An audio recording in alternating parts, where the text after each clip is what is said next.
যুক্তরাষ্ট্রের national prayer ব্রেকফাস্টে অংশগ্রহণ করেছেন বিএনপি মহাসচিব মির্জা ফখরুল ইসলাম আলমগীর, দলের স্থায়ী কমিটির সদস্য আমির খসরু মাহমুদ চৌধুরী এবং তারেক রহমানের মেয়ে ব্যারিস্টার জায়মা রহমান।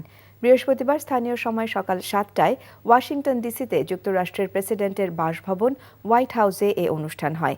ব্রেকফাস্টে মার্কিন president Donald Trump, vice president J.D.. Vance, senator, Congress সদস্য এবং আমন্ত্রিত বিশ্ব নেতৃবৃন্দ, কূটনৈতিক, ব্যবসায়ী ও পেশাজীবীরা অংশ নেন।